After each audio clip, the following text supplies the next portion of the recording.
Shalom semuanya yang dikasihi Tuhan, apa kabar? Ada sukacita? Amin, senang sekali saya bisa bersekutu dengan Bapak Ibu, Saudara-saudara semua hari ini. Kita sudah menaikkan penyembahan, kita menyanyikan pujian, lalu kita ambil bagian di dalam perjamuan Tuhan, kita ambil bagian di dalam tubuh dan darah Tuhan kita Yesus Kristus, yang mengingatkan kita selalu, bukan mengingatkan akan masa lalu kita, bukan akan mengingatkan dosa kita, bukan mengingatkan kesalahan kita, bukan mengingatkan apakah aku pantas, aku layak, tapi mengingat akan kasih-Nya, mengingat akan kemurahan-Nya, mengingat akan pengampunan-Nya, mengingat akan kebaikan-Nya, mengingat akan apa yang Yesus sudah lakukan 2000 tahun yang lalu untuk menanggung seluruh dosa saudara dan saya, dosa yang dulu, dosa yang sekarang dan dosa yang akan datang sudah ditanggung oleh Dia. Beri kemuliaan buat Tuhan kita, amin.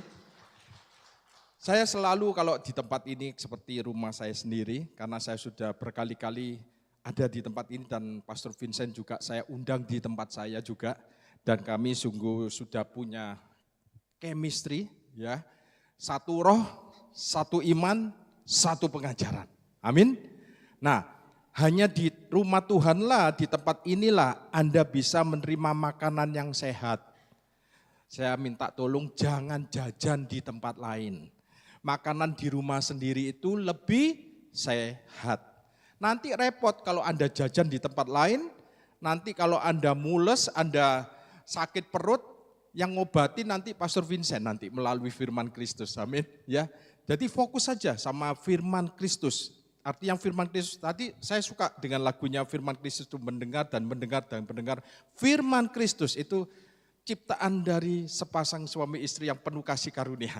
Beri tepuk tangan untuk Pak Peter sama CLC ya. Saya dikasih tahu sama Pastor Firdan, itu ciptaannya mereka katanya, Pak Peter sama Elsa. Luar biasa. Saya percaya pengarang-pengarang lagu rohani pasti diurapi Roh Kudus oleh roh kasih karunia. Enggak ada yang lagu-lagu rohani yang ngomong kamu harus begini, kamu harus begitu, ada? Enggak ada saudara. Semua berbicara tentang kasih Tuhan, cintanya Tuhan. Nah hari ini saya senang sekali berada di tengah-tengah saudara semua. Dan biasanya saya khotbah itu minim 1 jam, minim. Ya, maksimum tidak terbatas. Ya. Soalnya juga Pastor Vincent juga di tempat saya minim 1 jam juga ya khotbahnya. Nah, penyembahan adalah sesuatu yang memberitahukan kepada Bapa surgawi kita. Semua yang Anda lihat, semua yang Anda dengar. Tentang siapa? Tentang anaknya yang tunggal. Tentang Yesus Kristus yang sudah menyerahkan nyawanya bagi kita semua.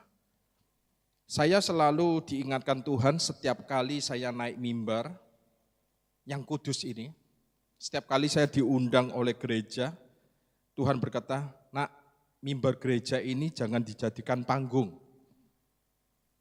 Mimbar gereja ini jadikan mesbah. Apa artinya? Artinya kalau dijadikan panggung, look at me, lihat aku, lihat performanceku, lihat suaraku, lihat kepintaranku. Tuhan ingin mimbar gereja selalu menjadi mesbah. Look at Jesus, lihatlah Yesus yang segalanya indah. Amin saudara. Saya percaya di sini rohnya sama, spiritnya sama dengan gereja saya. Selalu mata Anda, telinga Anda diarahkan untuk melihat Kristus yang segalanya indah. Jadi jangan pernah mimbar gereja dijadikan panggung. Jadikan apa? Mesbah. Saya tadi menaikkan pujian penyembahan, melihat keindahan Kristus, melihat keagungan Kristus, kebesaran Kristus. Seolah-olah Roh Kudus itu memeluk saya, memeluk saudara semua dengan kasih-Nya. Ya, Jadi kalau panggung pusatnya aku. Kalau mezbah pusatnya dia yang tergantung di atas kayu salib. Yesus sebelum naik ke surga, ia berkata sesuatu yang sangat penting kepada para muridnya. Dan ini perkataannya sangat penting karena apa? Karena ini adalah sebuah janji yang penuh berkat, janji yang mulia bagi orang-orang percaya, termasuk kita hari ini. Mari kita lihat, inilah janji yang mulia itu. Yohanes pasal 14 ayat 1 dan 3. Judulnya tadi sudah tahu ya, ditampilkan terus, Ready for Rapture. Anda siap untuk pengangkatan? Amin? Ya, oke. Yohanes pasal 14 ayat 1 sampai yang ketiga.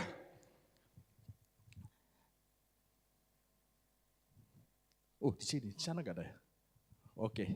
Oke, saya bacakan untuk saudara. Yohanes pasal 14 ayat 1 dulu ya. Janganlah gelisah hatimu. Percayalah kepada Elohim, percayalah kepada Allah. Percayalah juga kepadaku. Lalu ayat kedua, di rumah Bapakku banyak tempat tinggal, bukan sedikit saudara. Jadi kalau ada pengajaran-pengajaran bahwa banyak yang tidak diselamatkan, itu keliru saudara. Yesus berkata banyak tempat tinggal, artinya banyak yang diselamatkan enggak? Banyak. Dan tempat tinggal di sini di dalam terjemahan bahasa Inggris itu mansion. Mansion itu artinya rumah yang gede. Anda ingat enggak waktu bangsa Israel masuk ke kota Yeriko? Ya, ketika itu kan 12 pengintai diutus oleh Musa untuk mengamati kota atau tanah perjanjian. Nah, Tuhan berkata apa? Kamu akan menempati rumah-rumah yang besar, bukan rumah yang kecil. Saya pernah salah satu hari mendengarkan khotbah seorang pastor yang mengatakan gini, saudara itu nanti pastikan kalau masuk surga, ya rumahnya saudara itu gede. Jangan sampai rumah saudara itu sebesar kandang ayam katanya gitu. Aduh ampun, masa surga ada rumah yang sebesar kandang ayam atau ukuran 5x5 atau 5x6? Hah? Anda percaya itu? No. Tuhan selalu memberikan kepada kita penyediaan yang melebihi pikiran kita. Di dalam terjemahan aslinya, di rumah Bapakku banyak mansion, banyak tempat tinggal yang tempatnya tuh besar-besar saudara. Ya. Jadi membuat orang yang mendengar pengajaran seperti itu, mateng kon, aku ukurane piro ya Ki ya? Ngono ya. Rumahku ukurane piro ya nanti? Gitu. Enggak saudara, semuanya nanti itu rumahnya gede-gede. Karena apa? Karena itu bukan berdasarkan ketaatan saudara, bukan berdasarkan kesetiaan saudara, tapi berdasarkan dijamin keselamatan saudara berdasarkan kesetiaan Kristus yang mau mati, menanggung saudara, dosa-dosa saudara, dan kutuk dosa saudara di atas kayu salib. Dan dia berkata, sudah selesai. Sudah selesai. Kalau sudah selesai, ya sudah selesai. Jangan pernah Anda anggap belum selesai. Kalau Anda masih menganggap belum selesai, artinya Anda berkata kepada Bapak, Allah, Yesus pekerjaannya tidak sempurna. Nanti aku yang menyempurnakan. Itu kurang ajar itu ya. Ya, itu sesuatu penghinaan, sesuatu yang tidak menghargai apa yang Tuhan lakukan untuk saudara. Nah, pengajaran-pengajaran seperti ini masih ada saudara. Anda harus hati-hati. Saya bicara sama Pastor Vincent, Pak, kalau mau mengubah orang secara radikal, kita khotbahnya harus radikal. Enggak bisa kompromi. Harus radikal. Untuk mengubah mindset agamawi itu sangat-sangat sulit kalau tidak radikal kita khotbahnya. Saya dulu pertama kali saya mendengarkan pengajaran kasih karunia dari Pastor Joseph Prin, saya menangis saudara. Air mata saya mengalir. Saya merasakan kasihnya Tuhan. Yang selama ini saya pikir Tuhan itu membuang saya, Tuhan itu menghukum saya, tapi ternyata enggak. Tuhan menunggu saya dengan tangannya yang terbuka. Kapan anakku datang ke aku lagi? Ya, waktu itu saya ingat berapa tahun yang lalu, saya ketika mendengarkan Pastor Josephine waktu itu, saya waktu itu terpuruk, ya sampai kerja itu saudara.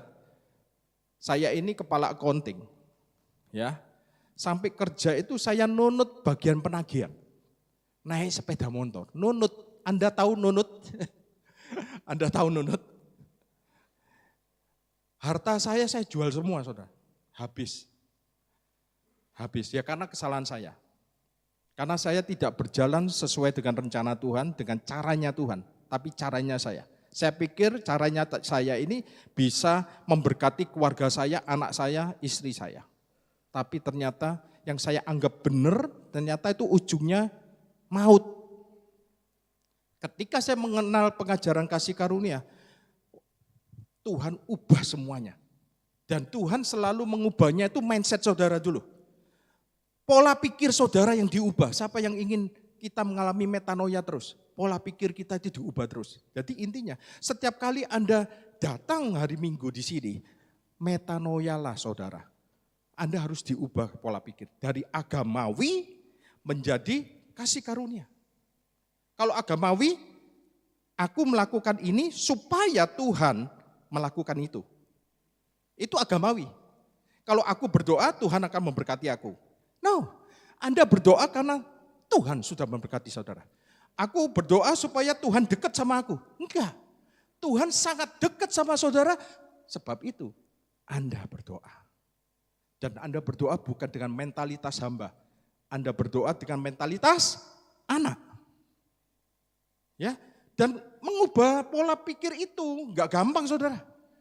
Karena Anda akan kedetrek sama informasi-informasi yang di luar sana, yang gak ingin Anda melihat keindahannya Kristus. Anda selalu ada ditutupi selubung yang membuat Anda menjadi seperti roh agamawi, seperti ahli-ahli Taurat, seperti orang Farisi. Yang menganggap perbuatan mereka lah yang membuat Tuhan memberkati mereka. Bukan perbuatan kita, tapi perbuatannya siapa? Yesus. Kembali lagi ya, di rumah Bapakku banyak tempat tinggal. In my father's house are many mansions. Saya pernah cerita sama teman saya, kamu kalau nanti ke surga, pertama kali kamu mau ke surga lihat siapa? Kalau saya mau lihat wajahnya Yesus, di mana dialah yang membuat saya ada di tempat itu. Saya mau melihat keindahan wajahnya. Wow, itu luar biasa saudara. Ya, nah sebab aku pergi ke situ untuk menyediakan tempat bagimu. Jadi Yesus naik ke surga itu untuk menyediakan tempat bagi kita. Anda jangan khawatir, semuanya sudah selesai, sudah diselesaikan. Bahkan tempat Anda di surga sudah disediakan. Siapa yang menyediakan? Yesus. Ayat 3. Dan apabila aku telah pergi ke situ dan telah menyediakan tempat bagimu, aku akan datang kembali dan membawa kamu ke tempatku supaya tempat di mana aku berada kamu pun berada. Ketika Tuhan naik ke surga, dia menyediakan tempat bagi kita semua, bagi saudara semua. Dia bukan terus kemudian melupakan kita. Dia akan kembali untuk menjemput kita, menyongsong kita di awan-awan. Itulah kasih Tuhan. Dia sendiri yang akan kembali, bukan dia mengutus malaikatnya. Tapi aku akan datang kembali dan membawa kamu ke tempat di mana aku berada, kamu juga berada. Jadi kerinduan Yesus adalah dia selalu ingin bersama-sama dengan saudara dan saya. Itulah kerinduan dia, tidak ada yang tertinggal. Sebab itu pengangkatan bukanlah isapan jempol belakang. Pengangkatan bukanlah halusinasi, bukan sebuah khayalan. Ya, next, saya punya ini ya, lupa. Oke.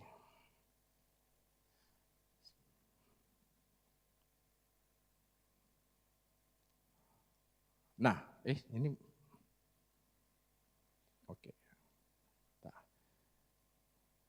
Pengangkatan adalah rencana penyelamatan tertinggi bagi orang percaya.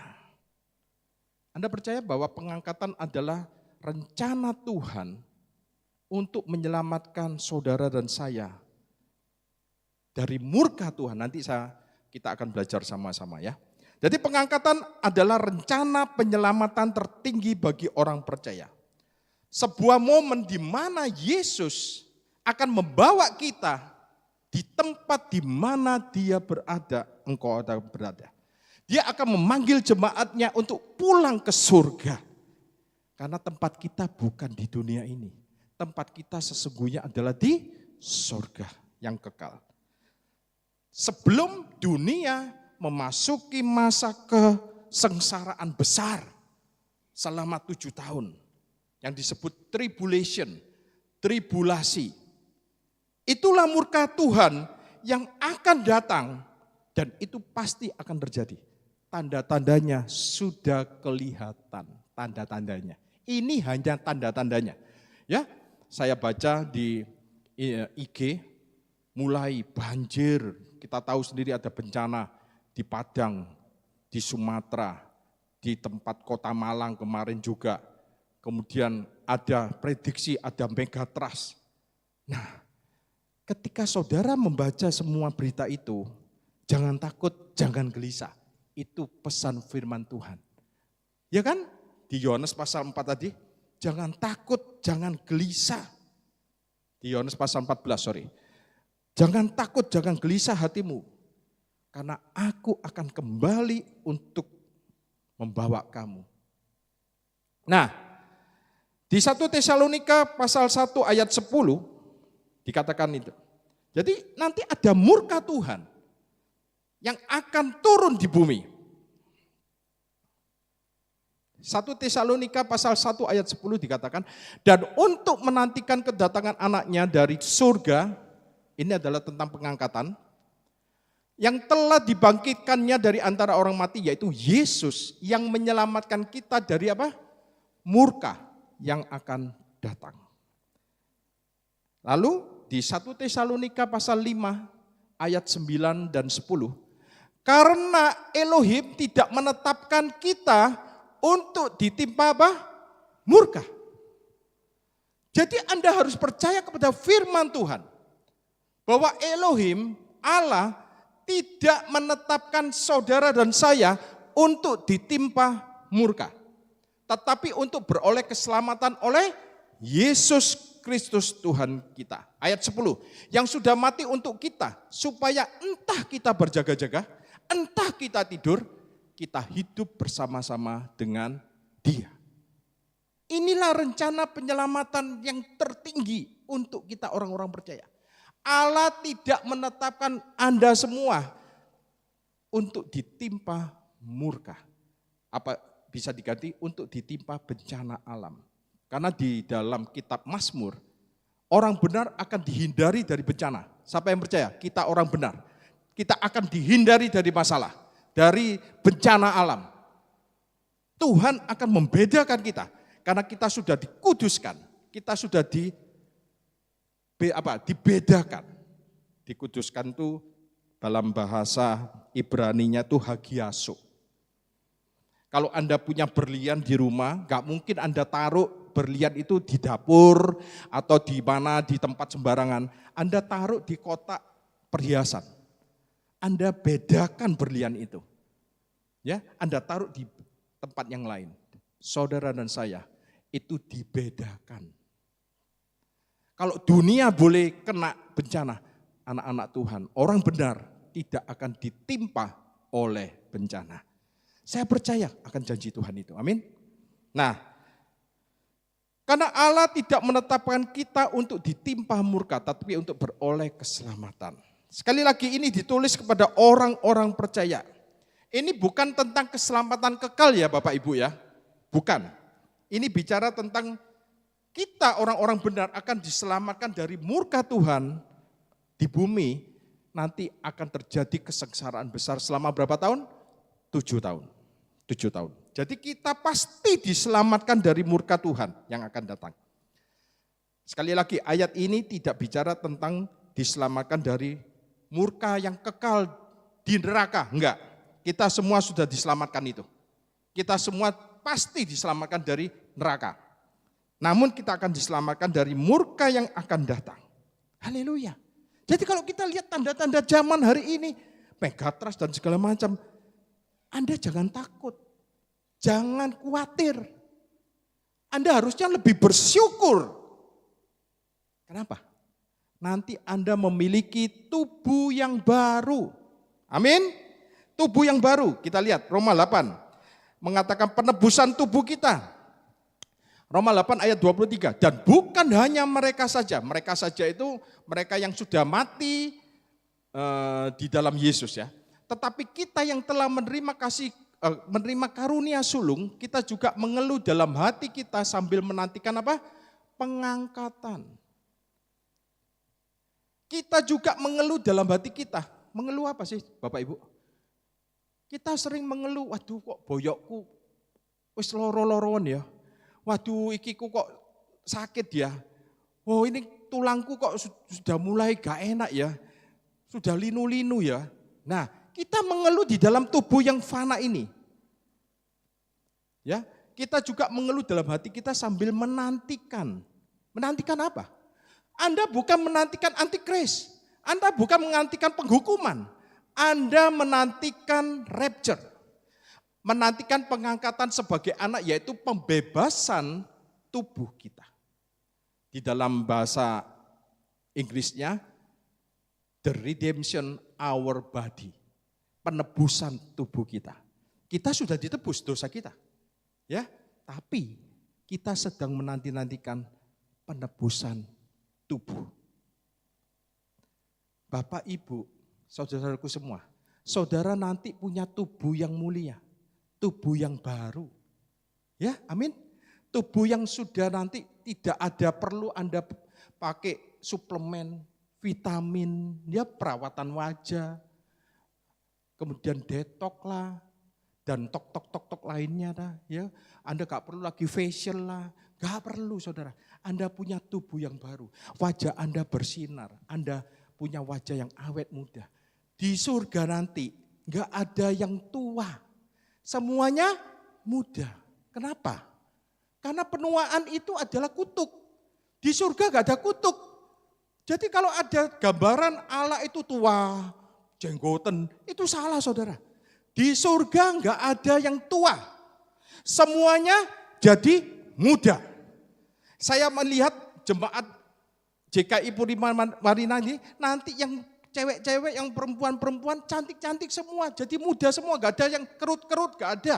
Semuanya muda semuanya. Sudah tidak ada sakit penyakit lagi. Sudah tidak ada kematian lagi. Luar biasa. Jadi di surga nanti Anda punya tubuh. Bukan Anda itu ngelayang-layang kayak roh gitu, enggak. Anda punya tubuh yang baru, sama seperti Yesus, tubuh kebangkitan. Waktu Yesus bangkit, Yesus makan enggak? Makan apa? Ikan goreng.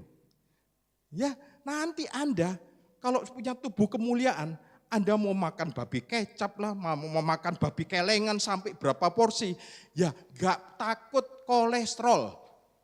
Tapi saya percaya kalau kita punya tubuh kemuliaan, kita enggak akan rakus saudara.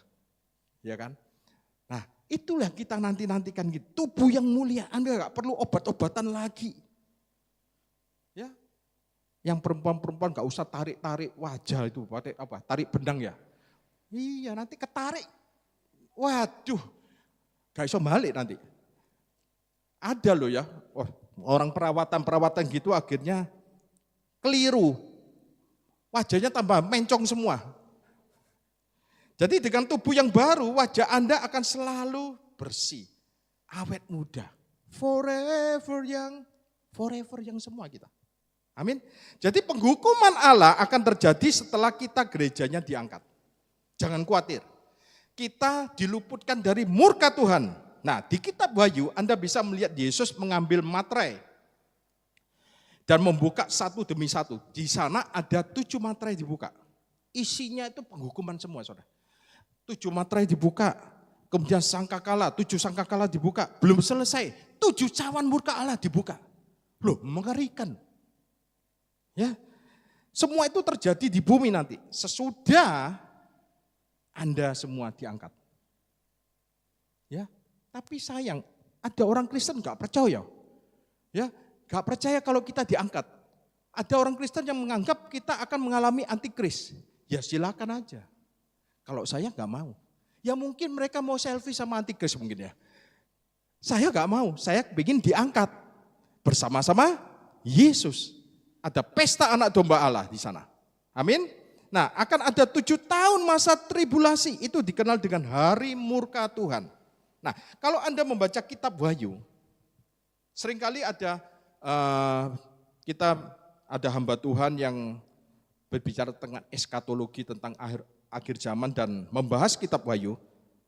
Di dalamnya ada banyak penghakiman, penghukuman, malapetaka, bencana dan lain-lainnya di kitab Wahyu itu. Tapi Anda harus tahu, gereja bukanlah subjek dari kitab Wahyu.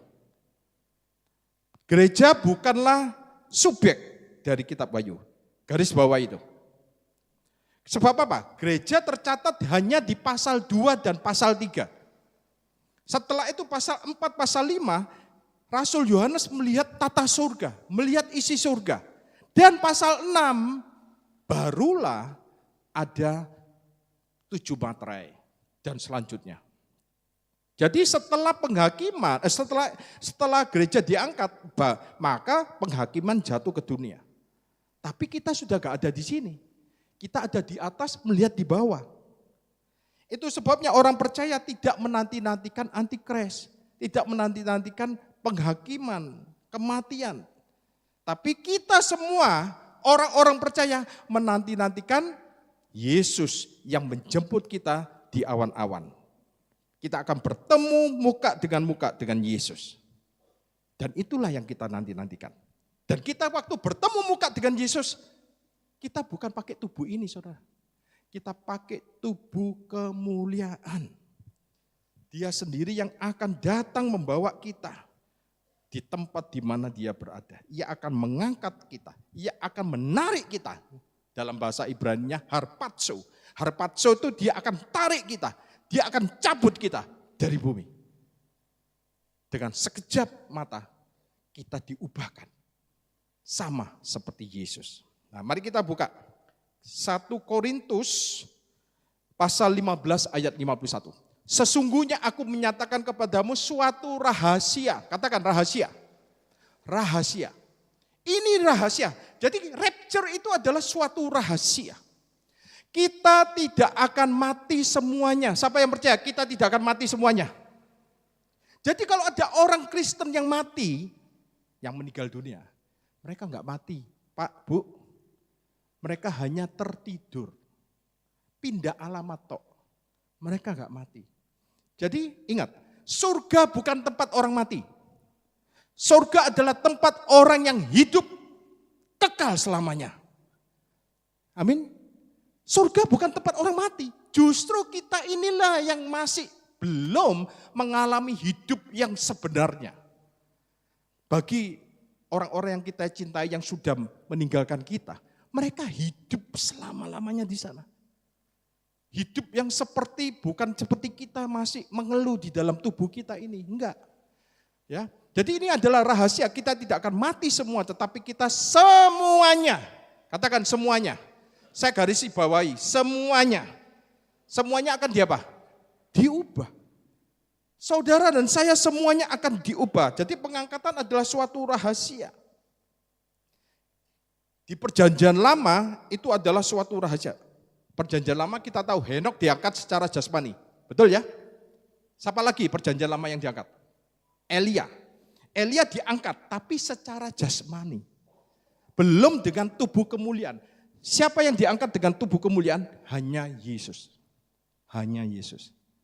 Makanya itu nanti saya percaya ketika pengangkatan tiba, baik itu Henok, baik itu Elia, juga memiliki tubuh kemuliaan. Nah, kita menantikan pengangkatan secara luas nanti. Ketika nanti gereja diangkat, Anda tahu siapa yang akan ditugaskan Tuhan untuk menginjili orang-orang di dunia ini selama 7 tahun. Yaitu 144.000 orang Yahudi. yang akan menjadi penginjil, yang akan memberitakan Injil kerajaan. Nah, kemudian kita lihat 1 Korintus 15 ayat 51, sesungguhnya aku menyatakan kepadamu suatu rahasia, kita tidak akan mati semuanya tetapi kita semuanya akan diubah. Kemudian 1 Korintus 6 ayat 15, tidak tahukah kamu bahwa tubuhmu adalah anggota Kristus? Akan kuambilkah anggota Kristus untuk menyerahkan pada percabulan? Sekali-sekali tidak. Ini saya baca di 1 Korintus, ini kenapa? Karena gini, di tadi 1 Korintus 5 ayat 51, 15 ayat 51, Paulus mengatakan kepada orang-orang Korintus bahwa semuanya akan diubah, semuanya. Nah, yang menarik, Anda tahu kenapa ditulis semuanya? Karena kita sedang ada di kitab Korintus, ada di kota Korintus. Nah, kita tahu bahwa di kota Korintus ini orang-orang disebut bayi Kristen oleh Paulus. Jadi artinya semuanya tadi itu artinya termasuk orang-orang Kristen yang masih bayi di Korintus. Di Korintus banyak orang yang berselisih di pengadilan. Ya. Kita baca di Korintus banyak masalah perdebatan bahasa roh dan segala macam. Dan beberapa dari mereka pergi ke tempat pelacuran. Dan Paulus menegur mereka. Tidak tahukah kamu bahwa tubuhmu adalah anggota Kristus? Akan kuambilkah anggota Kristus untuk menyerahkannya kepada percabulan? Sekali-kali tidak. Jadi Paulus menegur mereka. Tapi dia tetap menegur mereka seperti seorang ayah menegur anaknya. Jadi sekalipun di kota Korintus banyak orang percaya yang masih berdosa, Paulus tetap memakai kalimat semuanya akan diubah. Semuanya akan menerima penebusan.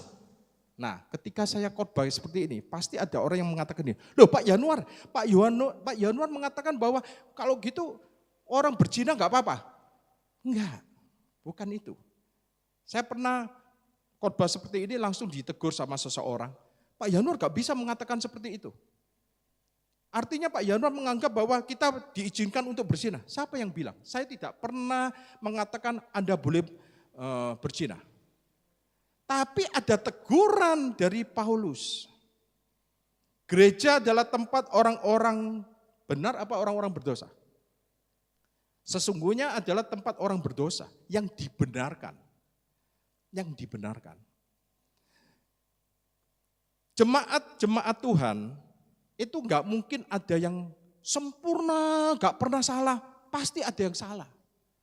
Nah, ketika jemaat Tuhan itu jatuh di dalam dosa, jatuh di dalam kelemahan, gembala wajib untuk menegur. Tapi menegur dengan kasih Bapak. Seperti Bapak yang sayang anaknya. Jangan dikucilkan. Kalau ada jemaat yang jatuh di dalam dosa, dalam tanda kutip dosa, jangan dikucilkan. Justru disembuhkan, justru dipulihkan. Ya, banyak saya lihat gereja-gereja lain kalau begitu jatuh di dalam dosa langsung dikucilkan. Gereja ini tempat di mana kelemahanmu bertambah banyak, di situ kasih karuniaku berlimpah-limpah. Harusnya mereka adalah subjek yang cocok untuk mengenal kasih karunia Tuhan. Jadi kembali ya, kita semuanya akan diubah, akan menerima penebusan tubuh kita. Sementara itu saudara mengerti enggak? Mengapa kita bisa menerima kesembuhan hari ini? Karena kesembuhan hanya untuk orang yang punya tubuh yang lama. Kita masih punya tubuh yang lama. Kita belum punya tubuh yang baru. Jadi Anda perlu kesembuhan. Bila Anda punya tubuh yang baru, Anda enggak perlu kesembuhan. Anda enggak perlu pergi dokter. Ya. Tapi kita ini masih punya tubuh yang lama. Jadi mengapa kita butuh kesembuhan hari ini? Karena kita masih belum punya tubuh yang baru. Itu sebabnya setiap minggu di tempat ini Anda menerima perjamuan Tuhan. Karena perjamuan Tuhan itu adalah ketika kita mengangkat perjamuan Tuhan, tubuh dan darah Yesus tadi, itu adalah bukti bahwa Anda menerima penebusan. Dengan mengangkat itu mendeklarkan tubuh dan darah Tuhan kita Yesus Kristus, Anda mendeklarasikan bahwa ini adalah bukti penebusanku. Dan Anda akan menerima kesembuhan ilahi dari bukti itu. Yang percaya katakan amin. Gunakan perjamuan Tuhan. Tubuh dan darah Tuhan. Ada kuasa di dalamnya.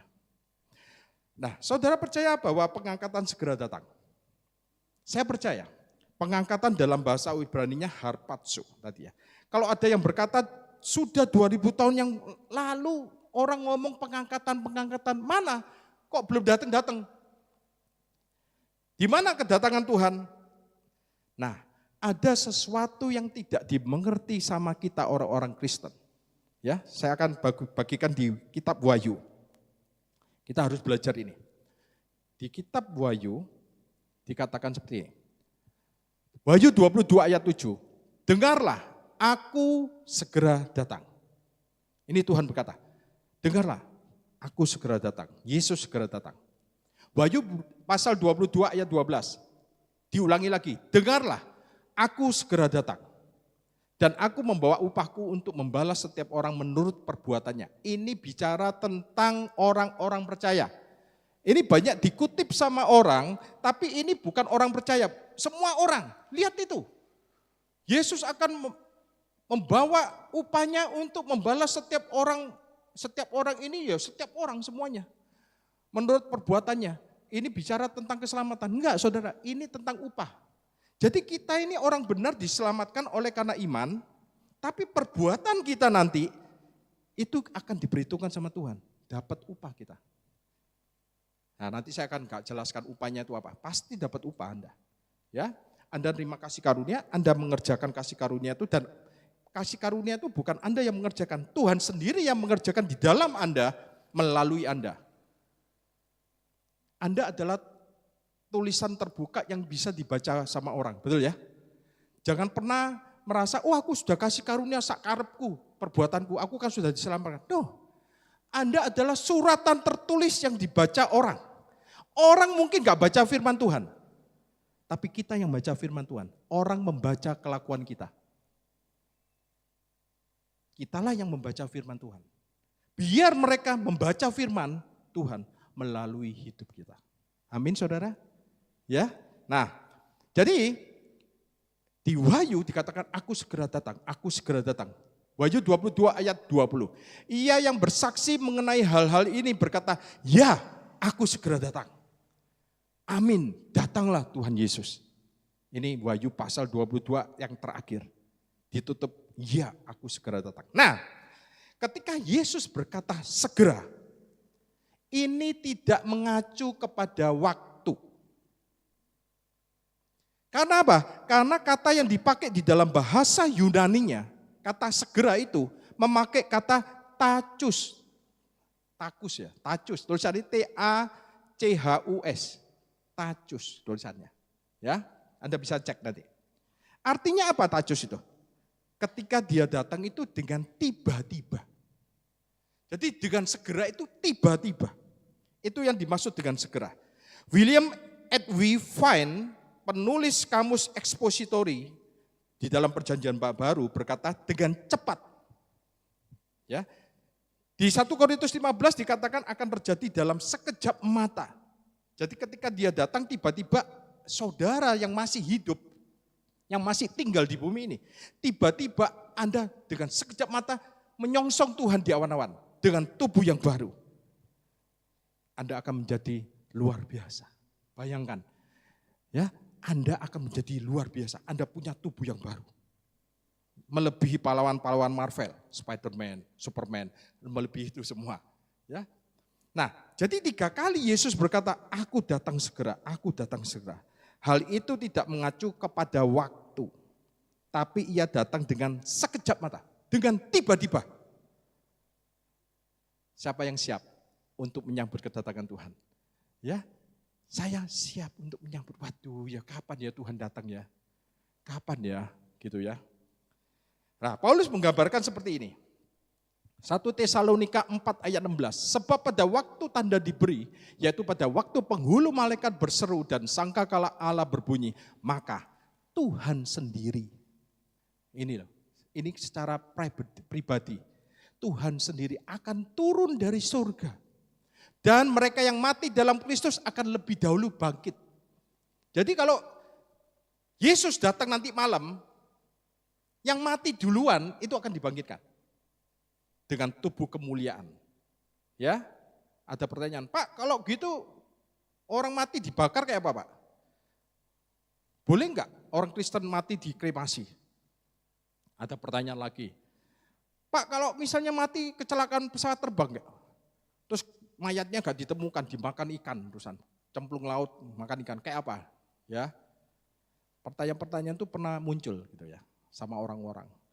Nah, saya coba jawab gini, memang kamu pakai pikiranmu ya bingung kamu. Tapi kalau Tuhan ya gampang sekali. Langsung aja dia tahu roronya langsung kasih tubuh yang baru beres ya kan.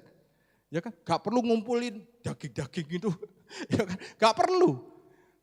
Tuhan dengan mudahnya memberikan tubuh kemuliaan orang-orang yang mati di dalam Kristus. Next. Sesudah itu kita yang hidup. Nah, sesudah yang mati berarti setelah itu kita yang hidup. Yang masih tinggal akan diangkat bersama-sama dengan mereka. Mereka ini yang sudah mati duluan. Ya, mereka yang dibangkitkan duluan dan kita juga next kita. Dan kita akan diangkat bersama-sama dengan mereka dalam awan menyongsong Tuhan di angkasa. Luar biasa. Demikianlah kita akan selama-lamanya bersama-sama dengan Tuhan. Istri saya ngomong gini, kemarin saya nyetir mobil. Kan kelihatan awan ini mendung-mendung gitu ya. Apa ya Tuhan kok nyiptakno awan? Ya untuk menyongsong Yesus dan kita nanti awan-awan itu. Kayak seperti panceani gitu ya. Nah nanti kan keren ya. Ya itu sesuatu yang luar biasa lah nanti. Spektakuler lah nanti pemandangan itu. Jadi mereka yang mati dalam Kristus akan lebih dahulu dibangkitkan baru kita. Anda ingat saat Yesus bertemu dengan Elia dan Musa di Gunung Perubahan-Rupa? Di sana Yesus sedang bertemu dan bercakap-cakap dengan siapa? Elia dan Musa. Dan muridnya tidur. Ya ketiduran ya kalau nggak salah itu ya. Ya. Nah, itu adalah pengangkatan saudara. Bicara tentang pengangkatan. Duh, kok bisa Pak? Ya. Musa mati enggak? Mati kan? Ya, tapi dia diangkat sama Tuhan. Karena kuburannya kan enggak ditemukan kan? Tidak ada ditemukan kuburannya Musa. Tapi Elia, dia enggak mati, dia hidup-hidup diangkat. Jadi ketika Yesus ketemu Musa dan Elia, itu sebenarnya bicara tentang nanti yang mati dulu diangkat, baru yang hidup diangkat. Berbicara tentang pengangkatan. Ya. Jadi Musa mewakili orang-orang percaya yang sudah mati akan diangkat. Elia mewakili orang-orang percaya yang masih hidup, yang masih tinggal, itu akan diangkat dan akan bertemu dengan Yesus. Jadi mereka yang mati di dalam Kristus lebih dulu diangkat, ya. Di ayat ini dikatakan kita yang masih hidup, yang masih tinggal di bumi ini. Artinya orang percaya akan diangkat. Jadi syaratnya yang dibutuhkan supaya saudara diangkat hanya percaya dan masih hidup. Kalau misalnya meninggal juga akan diangkat. Jadi syarat yang dibutuhkan adalah Anda harus percaya. Anda harus percaya kepada Yesus Tuhan dan Juru Selamat. Nah di sana tidak dikatakan kita yang setia yang akan diangkat. Kita yang akan diangkat, kita yang berjaga-jaga. Kita yang menjaga kekudusan, kita yang lebih hidup kudus. Enggak ada. Kita yang masih hidup. Titik. Itu adalah penghiburan kita. Itu adalah the blessed hope. Itu adalah pengharapan yang mulia. Pengharapan yang sangat diberkati buat kita orang-orang percaya. Jadi syarat Anda diangkat apa? Cukup percaya. Anda akan menerima tubuh yang baru. Bagi banyak orang percaya ketika mendengar khotbah tentang akhir zaman, hati mereka enggak dipenuhi dengan sukacita. Enggak dipenuhi dengan kegembiraan, keyakinan, tapi malah rasa takut. Dan ketidakpastian. Mungkin Anda berpikir, apa aku layak ya diangkat ya? Apa aku cukup kudus ya? Aku cukup benar ya? Apa aku cukup taat ya? Apa aku cukup setia ya? Dan sebagainya. Satu hal yang penting kita pelajari adalah mengenal Tuhan dan jalan-jalannya. Kita baca. 2 Petrus pasal 3 ayat 3-4 ya. Kita lihat. Yang terutama harus kamu ketahui ialah bahwa pada hari-hari zaman akhir akan tampil pengejek-pengejek dengan ejekan-ejekannya. Yaitu orang-orang yang hidup menurut hawa nafsunya. Kata mereka, di manakah janji tentang kedatangannya itu? Mana ada janji kedatangannya itu? Sebab sejak bapak-bapak leluhur kita meninggal, segala sesuatu tetap seperti semula pada waktu dunia diciptakan. Next.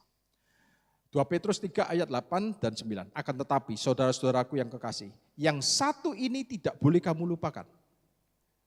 Yaitu apa?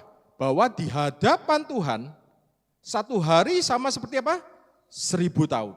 Dan 1000 tahun sama seperti satu hari. Banyak Tuhan ngomong satu ini jangan kamu lupakan. Justru yang Tuhan ngomong jangan lupakan, kita lupakan. Yang suruh lupakan, kita enggak lupakan. Ya, lupakanlah kepahitanmu. Ya, lupakanlah orang-orang yang menyakiti kamu. Justru kita diingat-ingat. Ya kan, masih ingat. Oh gak bisa Pak, itu sakit hati saya Pak. Saya dikhianati Pak. Saya ditusuk dari belakang Pak. Wah gak mungkin saya lupa itu sampai mati. Ya, saya bawa mati itu sampai ke mati. Akhirnya Anda sendiri yang mati duluan. Ya kan, Anda gak bisa melupakan.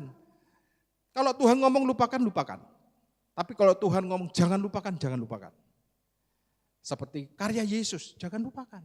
Ya, oke, Tuhan tidak lalai menepati janjinya sekalipun ada orang yang menganggapnya sebagai kelalaian, tetapi ia sabar terhadap kamu. Karena ia menghendaki supaya jangan ada yang binasa.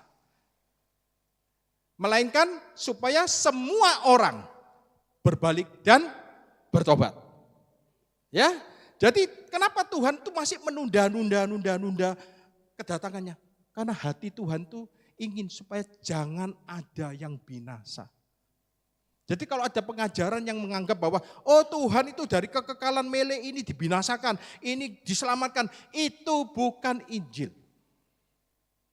Itu pengajaran predestinasi yang bukan Injil. Karena Tuhan mengatakan jangan ada yang binasa. Kok bisa ada pengajaran yang mengatakan oh yang ini bagian ini orang-orang kelompok ini tak binasakan. Oh ini tak selamat now. Tuhan ingin semua orang selamat. Tapi masalahnya Tuhan tidak bisa memaksa semua orang itu dengan free will-nya itu dipaksa, gak bisa.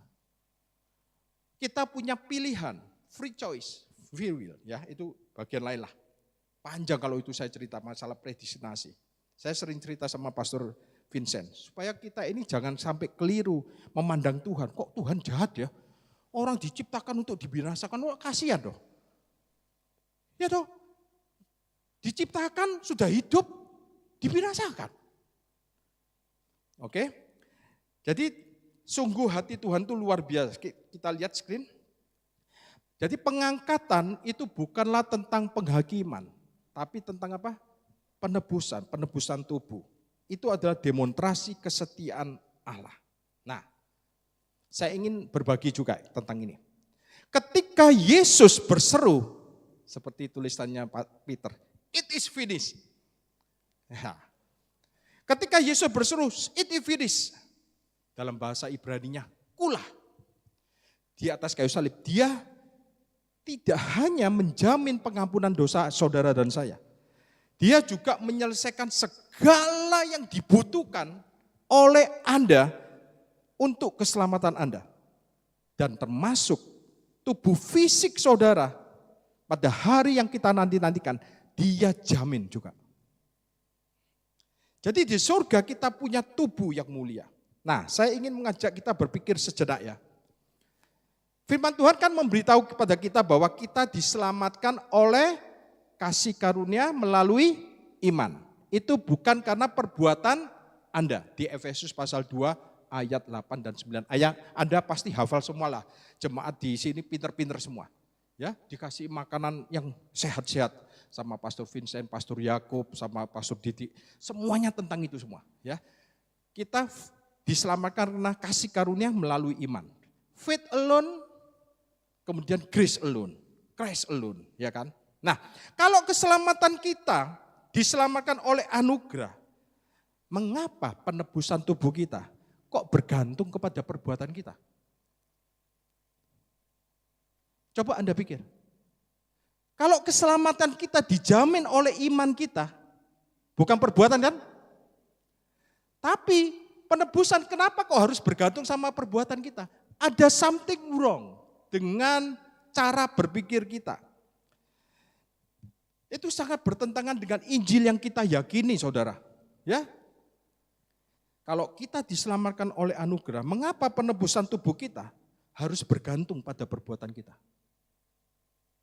Nah, Anda bisa share ke orang-orang yang Anda kasihi nanti, ya. Paulus mengingatkan kita di dalam Roma pasal 8 ayat 23 gitu, kita akan menantikan penebusan tubuh kita. Itu adalah bagian dari warisan kita yang sudah dibeli oleh darah Yesus. Bahkan Roh Kudus telah diberikan kepada kita. Roh Kudus tinggal di dalam kita. Jadi Roh Kudus tinggal di dalam kita bukan karena perbuatan saudara, karena perbuatan Yesus. Dia tinggal di dalam kita. Sehingga kita disebut bait-bait Allah. Dan kepastian akan masa depan kita itu sudah dijamin oleh Roh Kudus yang tinggal dalam kita. Itu sebabnya Titus berkata di dalam suratnya dikatakan, karena kasih karunia Elohim yang menyelamatkan semua manusia sudah nyata. Ia mendidik kita supaya kita meninggalkan kefasikan dan keinginan-keinginan duniawi. Siapa yang mendidik kita? Untuk meninggalkan kefasikan, untuk meninggalkan keinginan-keinginan duniawi, kasih karunia. Anda gak butuh hukum Taurat untuk mendidik saudara. Anda cukup kasih karunia itu yang mendidik saudara. Karena kalau kasih karunia mendidik saudara, itu dia mendidik dari dalam keluar. Bukan menghasilkan rekayasa perilaku, tapi menghasilkan betul-betul itu dari dalam keluar. Anda bisa diubahkan dari dalam keluar. Dulunya Anda tuh suka pemarah, sekarang sabar. Dulunya Anda suka selingkuh, sekarang setia sama istri. Itu dari dalam keluar. Siapa yang didik? Kasih karunia. Sebab itu pastor-pastor di sini memberitakan kasih karunia. Dan kasih karunia itulah yang mendidik saudara semua. Bukan pastor saudara yang mendidik. Kasih karunia itulah yang mendidik saudara. Dan kasih karunia itu adalah pribadi Yesus yang mendidik saudara. Anda ngerti? Jadi kenapa gereja-gereja harus berbalik kepada kasih karunia? Karena hanya kasih karunialah yang bisa mendidik kita. Dan meninggalkan keinginan duniawi dan supaya kita hidup bijaksana, adil dan beribadah di dalam dunia sekarang ini. Kasih karunia adalah the best teacher. Guru terbaik untuk mengubah hati seseorang. Saya dulu keras. Sangat keras sama istri saya. Ya, sama anak-anak saya. Waduh, saya ini orang ini disiplin. Didikan londo. Anda tahu londo? Ya kan? Wah, nek makan kecap-kecap krungu gitu udah dihabisin saya. Sama opa saya. Saya didikan Belanda, Pak. Naruh barang harus dikembalikan di tempatnya. Disiplin. Nah, ketemu sama istri saya. Ketemu sama anak-anak saya, udah mulai gitu. Dididik gak bisa, susah. Kadang-kadang kita terpancing marah kan gitu ya. Nah, tapi kalau kasih karunia yang didik beda. Karena kasih karunia itu adalah guru yang terbaik mendidik dengan kasih.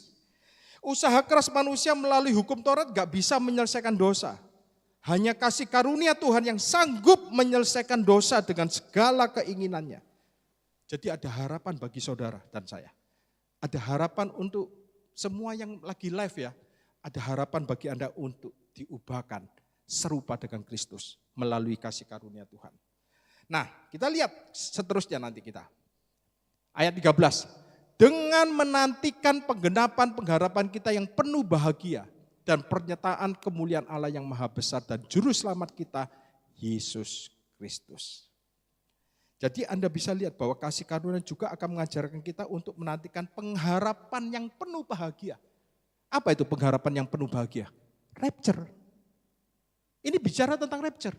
Jadi kasih karunia itu adalah bagian juga, pengajaran kasih karunia itu adalah bagian untuk mengajar orang menanti-nantikan pengangkatan. Dia bukan hanya mendidik kita untuk meninggalkan kefasikan, untuk meninggalkan keinginan-keinginan duniawi, tapi dia adalah bagian dari pengajaran untuk mengajar orang-orang menanti-nantikan rapture melalui kasih karunia. Makanya itu, pengajar kasih karunia harus memberitakan rapture. Sebab apa? Kalau ada yang enggan mengajarkan rapture, sama seperti merampok pengharapan yang penuh berkat tadi itu. Pengharapan yang mulia itu. Karena bagian terakhir dari pengajaran kasih karunia Tuhan adalah menantikan penggenapan pengharapan kita yang penuh bahagia. Ini bagian terakhirnya. Ya, mengajarkan kita untuk menantikan rapture. Jika gereja mengajarkan rapture, maka jemaat memiliki pengharapan yang penuh bahagia, yang penuh berkat, pengharapan yang mulia. Ada amin saudara? Ya, kalau Anda ngerti ini, ya, saya percaya Anda kalau punya tubuh yang baru, Anda sehat, Anda awet muda, dan Anda tidak akan ngantuk kalau dengarkan khotbah lagi. Tidak ada yang tertidur lagi kalau dengarkan khotbah. Saya pernah ke tempatnya Pastor Joseph Prin di Singapura, New Creation Church. Kita ini dengarkan jauh-jauh dari Indonesia ke sana. Ya, saya dengarkan tuh sampai meneteskan air mata ya. Depan itu loh, tidur di dalam roh. Tidur, sebelahnya istri saya tuh ya tidur loh. Ya, tapi puji Tuhan, mereka mengalami mujizat saudara. Mereka gak bisa tidur.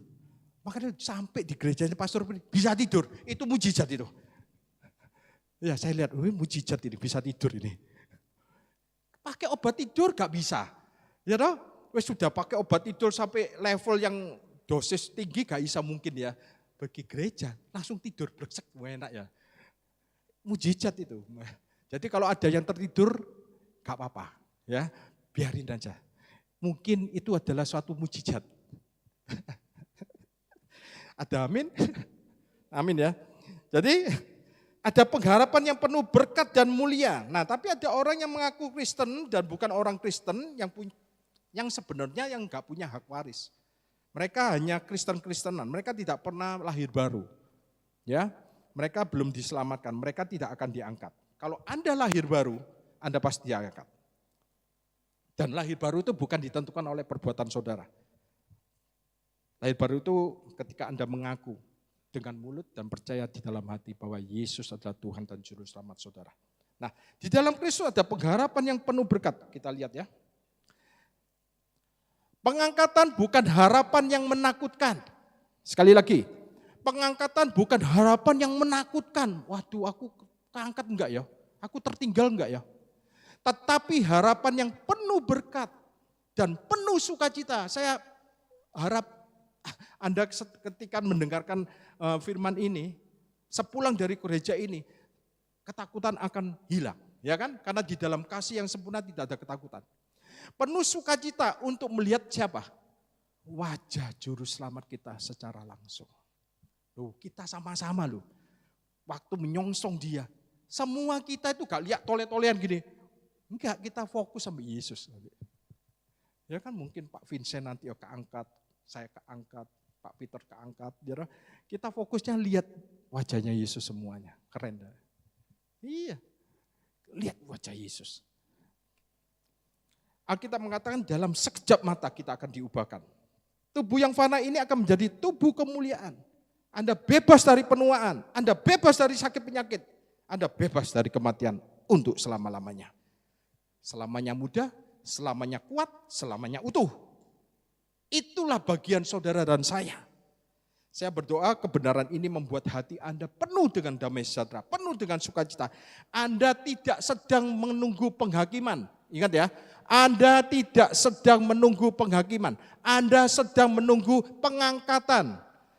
Menikmati wajah Yesus yang mulia itu, yang sangat mengasihi saudara. Jadi kisah cinta yang terbesar yang pernah ada di dunia ini adalah kisah cinta Kristus mempelai pria kita dengan gerejanya, dengan kita. Kitalah gerejanya. Gereja bukan bangunan atau gedung, tapi kitalah gerejanya, kitalah mempelai Kristus. Di dalam Alkitab Allah Bapa menggunakan pernikahan untuk membantu kita memahami betapa besar kedalaman kasih Tuhan itu. Kita lihat. Memakai ilustrasi pernikahan. Yesaya 54 ayat 5, kita baca sama-sama ya. Sebab suamimu siapa? Adalah dia yang menjadikanmu Tuhan semesta alam, Yahweh Sebaot. Suamimu ya adalah Tuhan semesta alam yang menciptakan alam semesta ini. Adalah namanya Yahweh Sebaot, yang kudus dari Israel penebusmu, yang disebut Allah seluruh bumi. Itu suamimu. Ya, jadi itu gambaran analogi dari pernikahan. Next. Aku akan Hosea ya, di Hosea pasal 2 ayat 19. Aku akan menjadikan engkau siapa? Istriku. Bukan budakku, istriku. Aku akan menjadikan engkau istriku untuk apa? Selama-lamanya. Wow. Kita jadi mempelai Kristus untuk selama-lamanya. Kalau mempelainya kita Kristus, kita apa ada ketakutan? Ada. Mempelai kita Kristus sih, pencipta alam semesta, yang punya langit dan bumi dan segala isinya. Gak perlu ada ketakutan masalah keuangan, sakit, penyakit, apapun hubungan kita, anak kita, masa depan anak kita, gak usah takut. Karena mempelaiku Kristus yang punya segalanya. Amin. Tadi CLC ngomong, kita Yesus punya segalanya, ya. Ketika kita punya Yesus, kita punya segalanya. Saya tadi dengarkan gitu langsung mikir gini, iya ya. Ketika Tuhan Bapa memberikan Yesus, Bapa memberikan segalanya untuk kita. Bapa memberikan segalanya. Karena di dalam Yesus segalanya ada. Oke, aku akan menjadikan engkau istriku untuk selama-lamanya. Dan aku akan menjadikan engkau istriku dalam keadilan dan kebenaran, dalam kasih setia dan kasih sayang. Jadi dalam perjanjian baru digambarkan kasih Kristus yang berkorban bagi jemaatnya di dalam perjanjian baru. Ini perjanjian lama, kita lihat.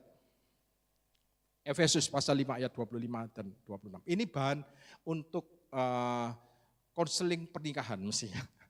Hai suami, kasihlah istrimu sebagaimana Kristus telah mengasihi jemaatnya. Jadi waktu konseling, jangan berhenti, hei kamu suami nanti kasihlah istrimu ya, titik. Enggak, seperti Kristus telah mengasihi jemaat. Dan telah menyerahkan dirinya baginya. Jadi calon suami harus tahu itu. Ya, kamu ngawini anakku perempuan, lihat itu Efesus pasal 5. Ya, kamu harus mengasihi anakku, seperti apa? Seperti Kristus mengasihi jemaatnya. Nah nanti saya akan jelaskan. Untuk menguduskannya sesudah ia menyucikannya dengan memandikannya dengan air dan firman. Next.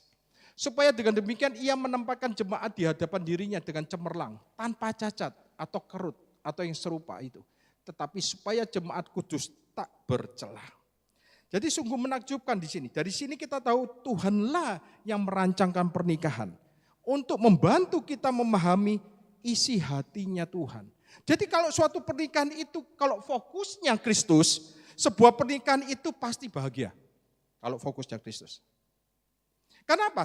Pernikahan itu sesuatu yang akan dipakai Tuhan untuk mendemonstrasikan kasih Kristus kepada jemaatnya.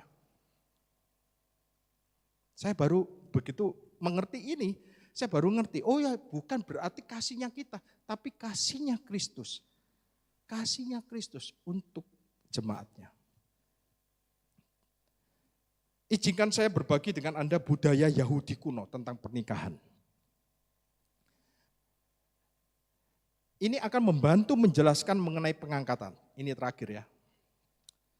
Nah, pada zaman Yesus setelah pasangan bertunangan, ini orang Yahudi ya, adatnya orang Yahudi. Setelah pasangan itu bertunangan, mempelai pria akan pergi untuk menyiapkan segala sesuatunya untuk mempelai wanita. Menyiapkan kamar pengantinnya di rumah bapaknya. Mempelai pria akan berkata kepada mempelai wanita, Aku akan pergi dan menyediakan tempat bagimu. Yohanes pasal 14 tadi. Ya. Sama seperti pengantin wanita Yahudi tidak tahu persis. Ini tadi ya.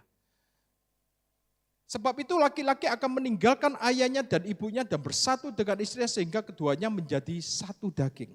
Nah, berhenti di sini. Jadi sama seperti pengantin wanita Yahudi tidak tahu persis hari kembalinya mempelai pria itu kapan jemput dia. Enggak tahu. Nah, itu ternyata sama seperti adatnya orang Lombok, saudara. Saya pas pergi Lombok waktu itu, saya naik taksinya hotel, dijemput dari bandara waktu itu. Lalu kita bertanya-tanya, ternyata orang Lombok itu adatnya sama. Jadi wanita itu diminta dulu, ya. Lalu nanti nikahnya gak dikasih tahu kapan, dibawa kapan, gak tahu. Pihak pria itu akan menyiapkan tempatnya dulu, kamar pengantinnya dan segala sesuatu di rumah bapaknya. Baru kalau sudah siap, dijemputlah. Ya sama seperti pengantin wanita Yahudi. Tidak tahu persis hari kembalinya mempelai pria itu untuk menjemput kita. Sama seperti kita nggak tahu. Tapi musimnya kita tahu, tanda-tandanya kita tahu, dia akan segera datang. Jadi ini bukan sekedar cerita dongeng, ini mengungkapkan hati Tuhan. Jadi kita nggak sedang menunggu sebuah event besar, melainkan kita sedang menunggu kedatangan seorang yang mencintai kita, cinta yang sejati yang bisa kita temukan di dalam Kristus Yesus. Kita sedang menunggukan cinta sejati itu. Kita mau melihat wajahnya. Yang sudah mati menyerahkan nyawa untuk kita. Seseorang yang betul-betul mengasihi kita, mati bagi kita. Dan yang menjamin hidup kita dan mengubah hidup kita selama-lamanya. Jadi pengangkatan bukan sekedar menghindari kesusahan besar, bukan menghindari kesengsaraan besar, tapi itulah puncak dari kasih ilahi yang sudah diselesaikan oleh Yesus untuk Anda dan saya. Tubuh kita yang sekarang ini akan diubah menjadi tubuh yang kekal, yang mulia. Nah, di saat kita menantikan pengangkatan, Anda tidak akan merasa takut lagi. Ya, coba kita lihat. Tetapi apa yang dikatakan oleh firman Tuhan? Biarlah firman Tuhan ini memberkati kita. Tetapi, Amsal pasal 4 ayat 18. Tetapi jalan orang benar. Siapa yang di sini sudah yakin bahwa Anda orang benar? Kok cuma berapa orang? Kita semua orang benar. Bukan orang berdosa lagi, ya. Anda adalah orang benar. Berkat Tuhan ada di atas orang benar. Percayalah itu. Makanya kalau Anda mau diberkati, yakinlah bahwa Anda orang benar oleh karena Yesus, ya. Tetapi jalan orang benar itu seperti apa? Cahaya fajar yang kian bertambah terang, bukan kian bertambah gelap. Jalan orang benar tuh semakin lama semakin terang, semakin terang, semakin terang. Ya, sampai rembang tengah hari. Nah, yang menarik di dalam terjemahan KJV dikatakan sampai the perfect day.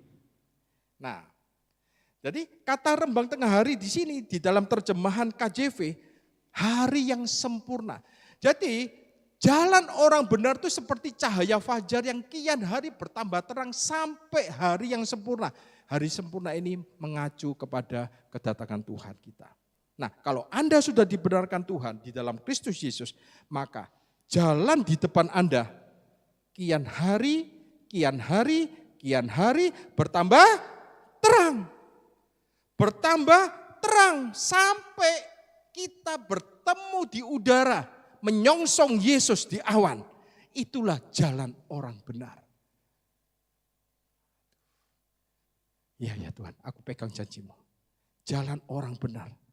Semakin terang sampai the perfect day. Sampai pengangkatan. Itulah akhir dari semua penyakit kita. Dari semua penderitaan kita. Akhir dari semua yang negatif dalam hidup kita. Tidak ada lagi semuanya itu. Tidak ada lagi semuanya itu. Untuk berapa lama? Untuk selama-lama. Nah, ketika kita menantikan itu, firman Tuhan sudah berjanji, jalan orang benar semakin terang. Semakin terang, saudara. Semakin diberkati. Semakin mengalami terobosan. Semakin diberkati limpah. Semakin Anda cinta sama Tuhan.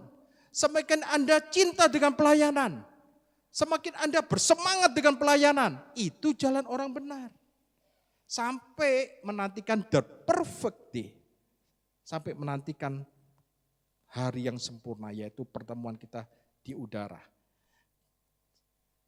Saya undang pemusik dan WL singer. Saudaraku, itulah akhir dari semua nanti sakit penyakit kita. Semua penderitaan kita, semua yang negatif dalam hidup kita, tidak ada lagi semuanya. Itu semua karena Yesus Kristus yang berkorban untuk kita. Jadi jalan orang benar akan kian bertambah terang, terang dan terang.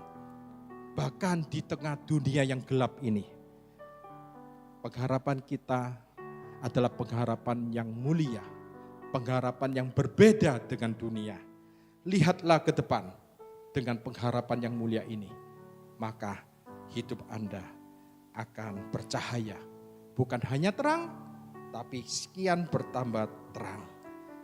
Artinya ketika Anda melalui hari demi hari, bulan demi bulan, terang semakin bertambah dalam hidup Anda. Tuhan menyinari Anda dengan terangnya, dengan wajahnya, dan memberikan kepada engkau kasih karunia-Nya. Kalau Anda mengalami pergumulan, mengalami badai pencobaan, jangan takut. Tuhan menyinari badai itu dengan kasih karunia-Nya. Nanti akan muncul pelangi. Ya, Anda akan melihat kemuliaan Tuhan dinyatakan di dalam hidup kita. Mari kita berdoa. Tuhan, terima kasih untuk firman-Mu pada hari ini. Hamba-Mu terbatas untuk menyampaikan isi hati-Mu. Tapi kami percaya Tuhan, Roh Kudus yang sudah Engkau tempatkan di dalam setiap kami, yang akan menjelaskan lebih lagi, membuka mata kami untuk mengerti kebenaran tentang kedatangan-Mu untuk kedua kali. Kami siap Tuhan untuk rapture, untuk kedatangan-Mu. Karena kami tahu bahwa ini adalah pengharapan yang mulia, pengharapan yang ditunggu-tunggu oleh orang percaya. Kami akan bertemu muka, dengan wajah Tuhan kami Yesus Kristus yang segalanya indah. Kami akan diubahkan tubuh kami. Kami siap untuk menerimanya semua itu. Karena kami tahu bahwa janji-Mu ya dan amin. Terima kasih Tuhan. Berkatilah jemaat GKI Puri Marina pada hari ini, yang baik yang hadir di tempat ini maupun yang menyaksikan online. Hadirat-Mu menjamah mereka semuanya ya Tuhan. Memulihkan hidup mereka. Dan biarlah jalan hidup mereka semakin hari semakin terang sampai kedatangan-Mu. Di dalam nama Tuhan Yesus Kristus kami mengucap syukur dan kami sudah berdoa. Semua yang diberkati Tuhan katakan amin. Tuhan yang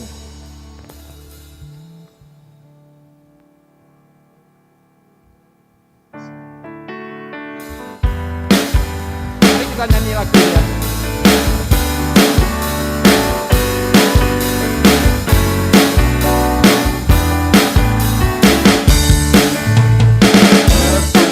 Dalam kasih-Nya, berkumpul dalam anugerah-Nya, bersuka cita semua di dalam rumah Tuhan. Bertemu dalam kasih-Nya, berkumpul dalam anugerah-Nya, bersuka cita semua di dalam rumah Tuhan.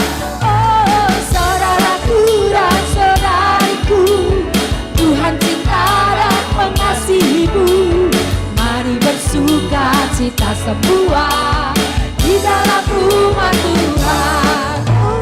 Saudaraku dan saudariku, Tuhan cinta dan mengasihi-Mu, mari bersuka cita semua di dalam rumah Tuhan. Bertemu dalam kasih-Nya, berkumpul dalam sukacita semua di dalam rumah Tuhan. Oh saudaraku dan saudariku, Tuhan cinta dan mengasihimu. Mari bersukacita semua di dalam rumah Tuhan, di dalam rumah Tuhan, di dalam rumah Tuhan. Ya, sebentar sebelum kita mengakhiri ibadah, kami mengucapkan terima kasih yang sebesar-besarnya untuk pelayanan Pastor Yanuar dan Ibu yang sudah melayani kami hari ini. Tuhan berkati kita semua, diberkati Tuhan, amin. Ya. Mari kita berdoa bersama-sama Bapak Ibu Saudara. Tuhan, terima kasih untuk ibadah yang luar biasa hari ini. Sungguh kami bersuka cita ketika kami menikmati janji firman-Mu, bahwa perjalanan hidup kami menjelang kedatangan Tuhan, menjelang pengangkatan, kami seperti orang yang hidupnya semakin terang hingga hari yang sempurna itu tiba. Kami tidak lagi hidup di dalam keraguan-raguan. Kami tidak lagi hidup di dalam berbagai pertanyaan dan ketidakpastian. Namun kami percaya kami hidup berjalan di dalam kepastian. Semuanya semakin jelas, semuanya semakin terang. Karena demikianlah hidup kami, perjalanan hidup kami semakin terang hingga hari yang sempurna itu. Terima kasih Tuhan, kami percaya bisnis kami semakin terang, keluarga kami, anak-anak kami, semua yang berharga di dalam hidup kami akan semakin terlihat jelas dan terang sesuai dengan janji firman-Mu dalam hidup kami. Terima kasih Tuhan. Dan sekarang semua jemaat, mari kita angkat tangan kita bersama-sama. Sekarang pulanglah setiap kita masing-masing ke rumah kita dengan membawa segala berkat yang telah disediakan oleh Bapa di surga yang sangat mengasihi kita. Tuhan memberkati engkau, Tuhan melindungi engkau. Tuhan menyinari engkau dengan wajahnya dan memberikan kasih karunia-Nya. Engkau terus naik. Apa saja yang kau kerjakan diberkati dan berhasil. Oleh hidupmu semua orang diberkati. Engkau naik dan tidak pernah turun. Tuhan senantiasa menghadapkan wajahnya kepada kita dan memberikan damai sejahtera-Nya yang melampaui segala ketakutan dan kekhawatiranmu. Memelihara hati, jiwa dan pikiran kita di dalam persekutuan dan penghiburan. Oleh Roh-Nya yang kudus yang telah diutus-Nya tinggal dalam hati kita. Untuk menolong, menyertai kita, menghibur kita. Dan memeteraikan kita menjadi milik Kristus sampai Maranatha. Yesus datang menjemput kita di awan-awan yang permai. Semua kita yang diberkati Tuhan katakan bersama. Amin. Mau selalu bersyukur kepadamu. Tuhan terima kasih untuk ibadah yang sungguh luar biasa hari ini. Sebab ibadah yang disertai dengan rasa syukur besar manfaat. Terima kasih.